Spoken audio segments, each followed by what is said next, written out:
இன்றைக்கான மார்க்கெட்டில் Nifty, bank Nifty, Sensex எல்லாமே நல்ல ஒரு சைடுவேஸில் வந்து போயிருக்கு. காலையில் பார்க்கும்போது மேலே வர மாதிரி இருந்தாங்க, திரும்ப கீழே போனாங்க, திரும்ப மேலே வந்தாங்க. இப்படியே வந்து ஒரு நல்ல ஒரு சைடுவேஸில் வந்து போயிட்டாங்க. சரிங்களா, நம்ம நேற்று எந்த பாயிண்ட்டுங்க பார்த்துருந்தோம்? அதாவது 5 மினிட்ல நிஃப்டி, பேங்க் நிஃப்டி எல்லாத்திலையுமே முக்கியமான ப்ரீவியஸ் லோ வந்து பார்த்துருப்போம் இல்லையா? அப்படி வரைஞ்சிருந்த பாயிண்ட்டை மார்க்கெட் வந்து பிரேக் அவுட்டையும் பண்ணல, கொஞ்சம் சேஃபாக தான் வரைஞ்சிருந்தோம். ஆனால் மார்க்கெட் வந்து ஓப்பன் ஆனதுக்கப்புறம் நான் மாற்றி வந்து வரைஞ்சேன். ஏன்னா இந்த இடத்துல வந்து ஒரு சின்ன ஃபேக் பிரேக் அவுட்லாம் மேலே பண்ணாங்க அப்படிங்கிறனால ஓகே இங்கேருந்து கீழே வந்து போகலாம் அப்படிங்கிற மாதிரி நினச்சி வரைஞ்சேன். ஆனால் இந்த இடத்துல வந்து பார்க்குறீங்க அப்படின்னா ஒரு ஃபேக் பிரேக் அவுட் வந்து நடந்துருச்சு. அதனால் இன்றைக்கான மார்க்கெட்டில் வந்து எனக்கு ஸ்டாப் லாஸ் தான் வந்து ஹிட் ஆயிருக்கு. நான் வீடியோவில் சொன்னதை நீங்கள் ஃபாலோ பண்ணியிருந்தீங்கன்னா நிச்சயமாக என்ட்ரியே கிடச்சிருக்காது. பட் நான் ப்ரீமியம் குரூப்பில் வந்து மாற்றி வந்து வரைஞ்சி கொடுத்துருந்தேன். அதனால் அதை யூஸ் பண்ணி ட்ரேட் வந்து பண்ணும்போது ஸ்டாப் லாஸ் தாங்க ஹிட் ஆச்சு. சரி, ஓகே. இன்றைக்கி ஒரு 7,500 லாஸ் வந்து வருது அப்படின்னா நாளைக்கு ஒரு 15,000 அந்த மாதிரி ப்ராஃபிட் வந்து வரும். அதுதான் பங்குச்சந்தையே. இந்த மாதிரி ரெட்டாக வந்து போய்கிட்டு இருந்தாலும் கொஞ்சம் நாளுக்கு அப்புறம் அதை யூஸ் பண்ணி ப்ராஃபிட் வந்து பண்ண ஆரம்பிச்சிருவாங்க. இந்த மாதிரி க்ரீனாக போய்கிட்டு இருந்தாலும் அதை யூஸ் பண்ணி நல்லா ப்ராஃபிட் வந்து பண்ண ஆரம்பிச்சிருவாங்க. ஸோ பங்குச்சந்தை அப்படிங்கிறது ரெட்டாகவும் போகும், க்ரீனாகவும் போகும். எவ்வளவு மோசமான ஸ்டாக்காக இருந்தாலும் சரி, பங்குச்சந்தையில் இந்த ஸ்டாக்லாம் பயங்கரமாக கீழே விழுந்துருச்சு, என்ட்ரியே கொடுத்துடாதீங்க இப்படி சொல்லுவாங்க இல்லையா? அந்த மாதிரி ஸ்டாக்கில் கூட நீங்கள் போய்ட்டு பாருங்கள், இந்த மாதிரி ஒரு அப் ட்ரெண்ட் இருக்க தான் செய்யும், இன்றைக்கி கூட இருக்க தான் செய்யும். ஸோ அதுதான் பங்குச்சந்தை. நல்ல ஸ்டாக் இல்லைனாலும் அதில் ரெட்டாக மட்டுமே போய்கிட்டு இருந்துச்சுன்னா அதை யூஸ் பண்ணியும் செல்லிங் வந்து பண்ணிட முடியும். அப்போது அது இருக்கவே இருக்காது. அப்போ பங்குச்சந்தை அப்படின்னாலே க்ரீனும் இருக்கும், ரெட்டும் இருக்கும். அதே மாதிரி தான் ப்ராஃபிட் அண்ட் லாஸுமே நமக்கு வந்து வரும். இந்த மாதிரி ப்ராஃபிட்டும் வரும், லாஸும் வரும். அதையும் நம்ம மனசார வந்து ஏற்றுக்கிட்டு தாங்க ஆகணும். நான் எப்போவுமே ஏற்றுக்குவேன். ஃபஸ்ட்டு அந்த ட்ரேடு பண்ணுற சமயத்தில் அந்த ஃபஸ்ட்டு 1 மந்த்தில் எல்லாம் ஏற்றுக்கவே முடியாது. நான் இவ்வளோ கஷ்டப்பட்டு ட்ரேடு பண்ணுறேன், ஸ்ட்ராட்டஜிலாம் வரைஞ்சி கஷ்டப்பட்டு ட்ரேடு பண்ணுறேன், எனக்கு எப்படி லாஸ் கொடுக்கலாம், இந்த மாதிரி ஒரு கேள்வியோட தான் ட்ரேடு வந்து பண்ணுவேன். அதுக்கப்புறம் புரிஞ்சுக்கிட்டேன், ஓகே எல்லா பிஸ்னஸ்லையுமே இங்கே லாஸ் அண்ட் ப்ராஃபிட் வந்து இருக்க தான் செய்யுது. ஆனால் கொஞ்சம் அதை ஓட விட்டு பார்க்கும்போது லாபத்தில் வந்து முடியுது அப்படின்னு தெரிய வந்துச்சு. அதே பிஸ்னஸ் ஸ்ட்ராட்டஜியை வந்து நான் பங்குச்சந்தையில் அப்ளை பண்ணி பார்க்கும்போது நல்லபடியாக வந்து போச்சுங்க. ஸோ நஷ்டம் வந்து வருதுன்னா அதை மனசார வந்து ஏற்றுக்குவோம். சரிங்களா, ஓகேங்க. இப்போ நாளைக்கான மார்க்கெட்டில் நிஃப்டி, பேங்க் நிஃப்டி, சென்செக்ஸ் எல்லாம் எப்படி போகும், எது முக்கியமான பாயிண்ட் அப்படிங்கிறதெல்லாம் பார்க்கலாம். அதே மாதிரி நான் ஒரு 5 புத்தகங்கள் எழுதியிருக்கேன், 6வது புத்தகம் எழுதிக்கிட்டு இருக்கேன். அதில் 3 புத்தகம் வந்து பார்த்தீங்கன்னா பங்குச்சந்தைக்காக நான் இந்த 5 இயர்ஸில் கற்றுக்கிட்ட ஸ்ட்ராட்டஜி எல்லாத்தையுமே இந்த ஒரு 3 புக்கில் வந்து சொல்லி கொடுத்துருப்பேன். இது நிச்சயமாக அடிப்படை மட்டும்தான் இருக்கும். ஆசான் பாகம் 1ல் வந்து அடிப்படையை வந்து அழகாக ஸ்ட்ராங்காக சொல்லி கொடுத்துருப்பேன். ஆசான் பாகம் 2ல் எல்லா விதமான ஸ்ட்ராட்டஜியுமே சொல்லி கொடுத்துருப்பேன். ஆசான் பாகம் 1ல் அதை விட அட்வான்ஸான ஸ்ட்ராட்டஜி, புது ஸ்ட்ராட்டஜிலாம் இந்த காலகட்டத்துக்கு ஏற்ற மாதிரி சொல்லி கொடுத்துருப்பேன். ஒரு 1000 பக்கம் வருங்க.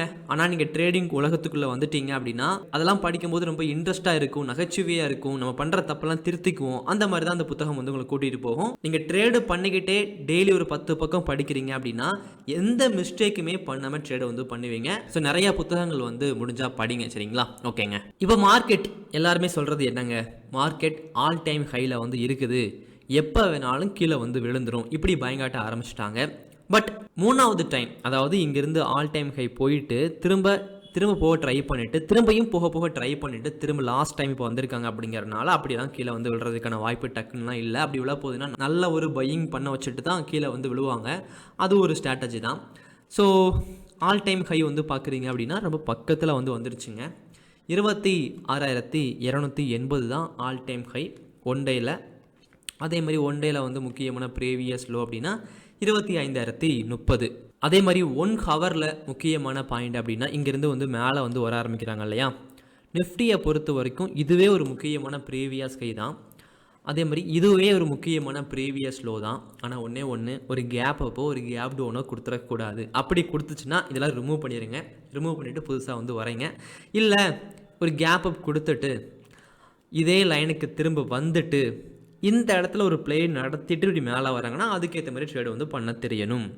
அது நீங்கள் ட்ரேடிங் வந்து கற்றுக்கிட்டால் தான் பண்ண முடியும். சரிங்களா, ஓகே. ஸோ 26,000 ஒரு முக்கியமான ப்ரீவியஸ் ஹை, 25,830 ஒரு முக்கியமான ப்ரீவியஸ் லோ 1 ஹவரில். சரிங்களா, 5 மினிட்ல வந்து பார்க்குறீங்கன்னா கொஞ்சம் மாறும். இந்த இடத்துல இங்கேயே ஃபேக் பிரேக் அவுட் நடந்திருக்கு பார்த்தீங்களா? ஆனால் 1 ஹவரில் நடக்கலை, 5 மினிட்ல நடந்திருக்கு. ஏன்? 1 ஹவர் கேண்டில் வந்து முடியறதுக்கு கொஞ்சம் நேரம் இருந்திருக்கும், ஒரு 15 மினிட்ஸ் இருந்திருக்கும். அந்த டைமில் கீழே போகிற மாதிரி போயிட்டு நிறைய பேர் என்ட்ரி கொடுக்க வச்சுட்டு மேலே போயிடுவான். ஆனால் 1 ஹவரில் பார்க்கும்போது அது பிரேக் அவுட்டாகவே தெரியாது. அப்போ நீங்கள் என்ட்ரி கொடுக்க போகிறீங்க அப்படின்னா 1 ஹவரில் பிரேக் அவுட் பண்ணுறதுக்கு எவ்வளோ நேரம் இருக்குது, இன்னொரு 10 மினிட்ஸ் தான் இருக்குது அப்படின்னா வெயிட் பண்ணி 1 ஹவர்லேயும் பிரேக் அவுட் வந்து பண்ணி க்ளோஸ் வந்து வைக்குதா அதையும் செக் பண்ணிவிட்டு என்ட்ரி கொடுங்க. இன்னும் கொஞ்சம் வின்னிங் ரேட் வந்து அதிகமாக இருக்கும். எல்லாமே ட்ரிக்ஸ் தாங்க. இங்கே ட்ரிக்ஸ் வந்து ரொம்ப ரொம்ப முக்கியம். இங்கே ஃபண்டமெண்டலாக அனலைஸ் பண்ணி மட்டும் ஒன்றும் பண்ணிட முடியாது. டெக்னிக்கல் அனலைஸ் ரொம்ப ரொம்ப முக்கியம். சில ட்ரிக்ஸுமே ரொம்ப ரொம்ப முக்கியம்.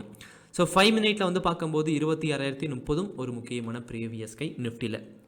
சென்செக்ஸில் வந்து நம்ம பார்க்குறோம் அப்படின்னா சென்செக்ஸில் ஆல் டைம் ஹை கிட்ட மார்க்கெட் வந்து வந்துக்கிட்டு இருக்கிறாங்க. ஓகே, இப்போது 1 ஹவரில் நம்ம முக்கியமான ப்ரீவியஸ் ஹை வந்து நம்ம பார்க்குறோம் அப்படின்னா இந்த இடத்துலையே இருக்கிறாங்க. பட் நிஃப்டி அளவுக்கு ரொம்ப பக்கமாக இல்லைங்க. கொஞ்சம் எக்ஸ்ட்ராவாக பார்க்கும்போது இதுவும் ஒரு ட்ரெண்ட் லைன் மாதிரி தெரியுதோ. ஓகேங்க, அப்படியும் பார்க்க முடியும் வரைஞ்சி. ஆமாம், அந்த மாதிரியும் தெரியுது. அப்படிங்கிறனால 1 ஹவரில் முக்கியமான ப்ரீவியஸ் கை இந்த ஒரு பாயிண்ட் தான் எடுத்து ஆகணும். நம்ம 5 மினிட்ல வேணால் நிஃப்டி மாதிரி மாற்றி வரைய முடியுமா அப்படிங்கிறத பார்க்கலாம். ஆனால் சென்செக்ஸில் அந்த மாதிரி இல்லை. ஸோ 1 ஹவரில் முக்கியமான ப்ரீவியஸ் லோ அப்படின்னா 84,290 ஒரு முக்கியமான பாயிண்ட்டு. அதே மாதிரி 84,900 ஒரு முக்கியமான ப்ரீவியஸ் ஹை. அதே மாதிரி 5 மினிட்ல நம்ம பார்க்குறோம் அப்படின்னா நிஃப்டியில் எப்படிங்க இருக்குது.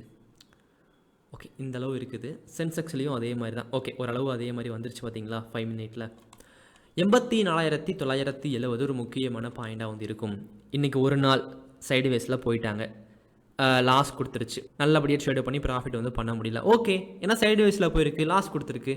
அடுத்த நாள் இதே மாதிரி போகாது இல்லையா, ஒன்று அப் ட்ரெண்டில் போகல டவுன் ட்ரெண்டில் போகும் இல்லையா, அதுக்கேற்ற மாதிரி ட்ரேடு வந்து பண்ணிக்கலாம். அடுத்து 5 மினிட்ல ப்ரீவியஸ் லோ அப்படின்னா 84,220. சரிங்களா, அதாவது மார்க்கெட்டு ஓப்பன் ஆகிறதுக்கு முன்னாடி சில ரூல்ஸ்லாம் வந்து எழுதி வச்சுக்கோங்க. நீங்கள் ட்ரேடு பண்ணுற டேபிள்லேயே வந்து ஒரு பேப்பரில் வந்து எழுதி வச்சுக்கோங்க. நான் ஓவர் ட்ரேடு பண்ண மாட்டேன், ஒரு ட்ரேடுக்கு மேலே பண்ண மாட்டேன், நான் யூஸ் பண்ணக்கூடிய என்ட்ரிக்கு ஒரு ஸ்ட்ராட்டஜி வந்து இருந்தால் மட்டும்தான் அந்த ஸ்ட்ராட்டஜியில் வந்து என்ட்ரி கொடுப்பேன். அப்போ தான் லாஸ் வந்து கொடுத்தாலும் ஒரு காரணத்தினால லாஸ் கொடுத்துருக்கு, இதுக்கு ஒரு வின்னிங் ரேட் இருக்குது, ஸோ லாஸ் கொடுத்தாலும் பிரச்சனை கிடையாது. இந்த ஸ்ட்ராட்டஜிக்கு இவ்வளோ ட்ரா டவுன் வந்து வரும். ட்ரா டவுன் அப்படின்னா 2 மாதம் கூட தொடர்ச்சியாக லாஸ் வந்து கொடுக்கலாம். தொடர்ச்சியாக மீன்ஸ் தினம் தினம் வந்து கிடையாதுங்க. ஒரு 4 நாள் ப்ராஃபிட் கொடுக்கும், ஒரு 5 நாள் லாஸ் கொடுத்துரும். அப்படியே போகும்போது 2 மாதம் சேர்த்து பார்க்கும்போது லாஸ்ட்டில் வந்து இருந்துடும். ஆப்ஷன் செல்லிங்கில் நிறைய ஸ்ட்ராட்டஜி வந்து இருக்குது. அதே மாதிரி ஆப்ஷன் பையிங்க்கு இந்த மாதிரி ஸ்ட்ராட்டஜி வந்து இருக்குது. அப்படியே ட்ரா டவுன்லாம் எவ்வளவு இந்த மாதிரி தெரிஞ்சுக்கிட்டு ட்ரேடு வந்து பண்ணும்போது கான்ஃபிடென்ஸாக ஸ்டாப் லாஸ் வந்து ஹிட் ஆனாலும் வெயிட் பண்ண முடியும், பொறுமையோடு இருக்க முடியும். அதனால் வந்து எல்லா ரூல்ஸையுமே எழுதி வச்சுட்டு அதுக்கப்புறம் ட்ரேடு வந்து பண்ண முயற்சி பண்ணுங்கள். எமோஷ்னலாக நீங்கள் ட்ரேடு வந்து பண்ண மாட்டீங்க. சரிங்களா, ஓகேங்க. இப்போ நம்ம 1 ஹவரில் வந்து பார்க்குறோம் அப்படின்னா ஆல் டைம் ஹையெல்லாம் ஆல்ரெடி பேங்க் நிஃப்டி வந்து பிரேக் அவுட் பண்ணி எப்போது மேலே வந்து வந்துருச்சு. பேங்க் நிஃப்டி ஸ்டாக்ஸு கூட கொஞ்சம் மேலே வந்து வந்துக்கிட்டு இருக்கிறாங்க. நம்ம 1 ஹவரில் வந்து பார்க்குறோம் அப்படின்னா 1 ஹவரில் முக்கியமான ப்ரீவியஸ் கை 58,300 ஒரு முக்கியமான பாயிண்ட்டுங்க. அதே மாதிரி முக்கியமான ப்ரீவியஸ் லோ 1 ஹவரில் அப்படின்னா இந்த இடத்துல எடுத்துக்க முடியும் 57,800. 5 மினிட்ல கொஞ்சம் மாற்றி வந்து வரைய முடியும். இதுக்கு ஏற்ற மாதிரி 5 மினிட்ல வந்து பார்க்குறீங்க அப்படின்னா முக்கியமான ப்ரீவியஸ் லோ 57,960ங்க. இது ஒரு முக்கியமான ப்ரீவியஸ் லோ. ப்ரீவியஸ் ஹை வந்து பார்க்கும்போது 58,300. இது ஒரு முக்கியமான ப்ரீவியஸ் ஹை. ரொம்ப ரொம்ப கவனமாக சேஃபாக வந்து ட்ரேடு வந்து பண்ணுங்கள். ட்ரேடு பண்ணுறதுக்கு முன்னாடி பங்குச்சந்தை என்ன ட்ரெண்டில் இருக்குது அப்படிங்கிறத செக் பண்ணிக்கோங்க. எவ்வளோ தான் நல்ல பிரேக் அவுட் நடந்தாலும் என்ன ட்ரெண்டில் பிரேக் அவுட் நடக்குது அப்படிங்கிறத பார்த்துட்டு ட்ரேடு வந்து பண்ணுறீங்கன்னா வின்னிங் ரேட் வந்து குறையாமல் இருக்குங்க. ஏன்னா அப் ட்ரெண்டில் இருக்கும்போது அதிகமாக மேலே தான் பிரேக் அவுட் பண்ணுவாங்க, டவுன் ட்ரெண்டில் இருக்கும்போது அதிகமாக கீழே தான் பிரேக் அவுட் பண்ணுவாங்க. 200 EMA யூஸ் பண்ணுங்கள், RSI இண்டிகேட்டர் யூஸ் பண்ணுங்கள். அதெல்லாம் வச்சு ஈஸியாக கண்டுபிடிச்சலாம் பங்குச்சந்தை என்ன ட்ரெண்டில் வந்து போய்கிட்டு இருக்குது அப்படி சொல்லிட்டு.